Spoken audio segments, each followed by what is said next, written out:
ನಮಸ್ಕಾರ, ನೀವು ನೋಡ್ತಾ ಇದ್ದೀರಾ ಶ್ರೀ ಮಾರಿಕಾಂಬಾ ಡಿಜಿಟಲ್ ಟಿವಿ. ನಾನು ಸೃಷ್ಟಿ ನಾಯ್ಕ್. ರಾಜ್ಯ ವಿಧಾನಸಭೆ ಚುನಾವಣೆಗೆ ಕೇವಲ 2 ವರ್ಷಗಳು ಬಾಕಿ ಇರುವ ಬೆನ್ನಲ್ಲೇ ಉತ್ತರ ಕನ್ನಡ ಜಿಲ್ಲೆಯ ರಾಜಕೀಯದಲ್ಲಿ ದೊಡ್ಡ ಬಿರುಗಾಳಿಯೇ ಎದ್ದಿದೆ. ಜಿಲ್ಲೆಯ ಪ್ರಮುಖ ಕ್ಷೇತ್ರವಾದ ಶಿರಸಿ ಸಿದ್ದಾಪುರದಲ್ಲಿ ಕಾಂಗ್ರೆಸ್ ಶಾಸಕ ಭೀಮಣ್ಣ ನಾಯ್ಕ ಅವರನ್ನು ಎದುರಿಸಲು ಬಿಜೆಪಿ ಈಗಿನಿಂದಲೇ ಮಾಸ್ಟರ್ ಪ್ಲಾನ್ ರೂಪಿಸುತ್ತಿದೆ.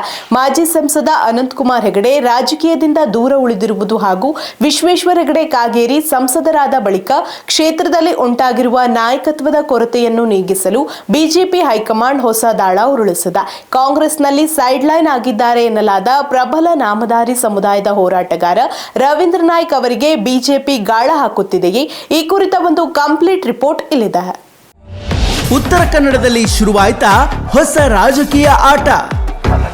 ಕಾಗೇರಿ ಬಳಿಕ ಶಿರಸಿ ಸಿದ್ದಾಪುರ ಕ್ಷೇತ್ರಕ್ಕೆ ಯಾರು?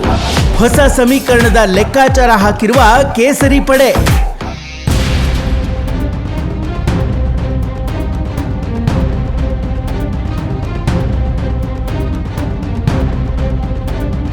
ಹೌದು, ಉತ್ತರ ಕನ್ನಡ ಜಿಲ್ಲೆ ಒಂದು ಕಾಲದಲ್ಲಿ ಬಿಜೆಪಿಯ ಭದ್ರಕೋಟೆಯಾಗಿತ್ತು. ಆದರೆ ಪಕ್ಷದಲ್ಲಿನ ಆಂತರಿಕ ಕಲಹ ಹಾಗೂ ಬಣಬಡಿದಾಟದ ಮಧ್ಯೆ ಕಳೆದ ಚುನಾವಣೆಯಲ್ಲಿ ಕುಮಟಾ ಕ್ಷೇತ್ರವೊಂದನ್ನು ಹೊರತುಪಡಿಸಿ ಉಳಿದ 5 ಕ್ಷೇತ್ರಗಳನ್ನು ಬಿಜೆಪಿ ಕಳೆದುಕೊಳ್ಳಬೇಕಾಯಿತು. ಶಿರಸಿ ಸಿದ್ದಾಪುರ ಕ್ಷೇತ್ರದಲ್ಲಿ ಸೋಲಿಲ್ಲದ ಸರದಾರರಾಗಿದ್ದ ವಿಶ್ವೇಶ್ವರ ಹೆಗಡೆ ಕಾಗೇರಿಯನ್ನ ಸೋಲಿಸಿ ಜನ ಭೀಮಣ್ಣ ನಾಯ್ಕ್ ಕೈ ಹಿಡಿದ್ರು. ಈಗ ಕಾಗೇರಿ ಸಂಸದರಾಗಿ ದೆಹಲಿ ತಲುಪಿದ್ದಾರೆ. ಇತ್ತ ಮಾಜಿ ಸಂಸದ ಹಿಂದೂ ಫೈರ್ ಬ್ರ್ಯಾಂಡ್ ಅನಂತಕುಮಾರ್ ಹೆಗಡೆ ರಾಜಕೀಯದಿಂದಲೇ ದೂರ ಉಳಿದಿದ್ದಾರೆ. ಹೀಗಾಗಿ ಶಿರಸಿ ಕ್ಷೇತ್ರದಲ್ಲಿ ಬಿಜೆಪಿಯನ್ನ ಸಮರ್ಥವಾಗಿ ಮುನ್ನಡೆಸುವ 2ನೇ ಹಂತದ ಲೀಡರ್ಶಿಪ್ ಕೊರತೆ ಎದ್ದು ಕಾಣಿಸ್ತಿದೆ. ಇದನ್ನ ಮನಗಂಡಿರುವ ಬಿಜೆಪಿ ಹೈಕಮಾಂಡ್ ಈಗ ಹೊಸ ಪ್ಲಾನ್ ಮಾಡಿದೆ.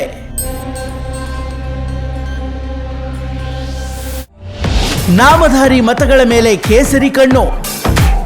ಭೀಮಣ್ಣ ನಾಯ್ಕರನ್ನ ಎದುರಿಸಲು ಹೊಸ ತಂತ್ರ. ಬಿಜೆಪಿಯ ಮುಂದಿನ ಟ್ರಂಪ್ ಕಾರ್ಡ್ ಯಾರು?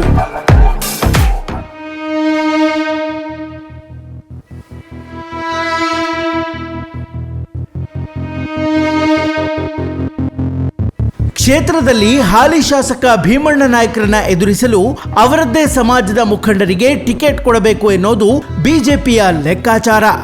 ಈ ಹಿಂದೆ ಬಿಜೆಪಿ ಟಿಕೆಟ್ ಆಕಾಂಕ್ಷಿ ಎನ್ನಲಾಗ್ತಿದ್ದ ಅನಂತಮೂರ್ತಿ ಹೆಗಡೆ ಹೆಸರು ಕೇಳಿ ಬಂದಿತ್ತಾದ್ರೂ ಕಳೆದ 5-6 ತಿಂಗಳಿನಿಂದ ಯಾವುದೇ ಪ್ರಬಲ ಹೋರಾಟಗಳಲ್ಲಿ ಅವರು ಕಾಣಿಸಿಕೊಂಡಿಲ್ಲ. ಜೊತೆಗೆ ಇದುವರೆಗೆ ಅವರು ನೇತೃತ್ವ ವಹಿಸಿದ್ದ ಹೋರಾಟಗಳು ದಡ ಮುಟ್ಲಿಲ್ಲ. ಹೀಗಾಗಿ ಅವರನ್ನ ಒಪ್ಪುವ ಮನಸ್ಥಿತಿಯಲ್ಲಿ ಸ್ಥಳೀಯ ಬಿಜೆಪಿ ಮುಖಂಡರೇ ಇಲ್ಲ ಎಂಬ ಮಾತುಗಳು ಕೇಳಿ ಬರ್ತಾ ಇದೆ.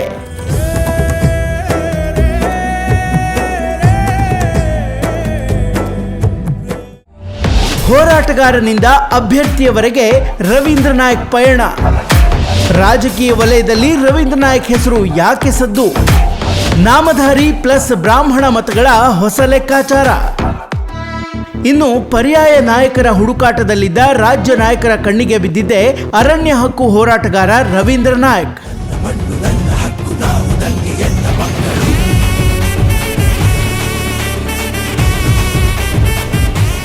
ಪ್ರಸ್ತುತ ಕಾಂಗ್ರೆಸ್ನಲ್ಲಿರುವ ರವೀಂದ್ರ ನಾಯ್ಕ ಅವರಿಗೆ ಪಕ್ಷದಲ್ಲಿ ಯಾವುದೇ ಉನ್ನತ ಹುದ್ದೆ ಸಿಗದೆ ಪಕ್ಷದ ಬಗ್ಗೆ ಅಸಮಾಧಾನವಿದೆ ಎಂಬ ಮಾತುಗಳು ಕೇಳಿ ಬರ್ತಾ ಇದೆ.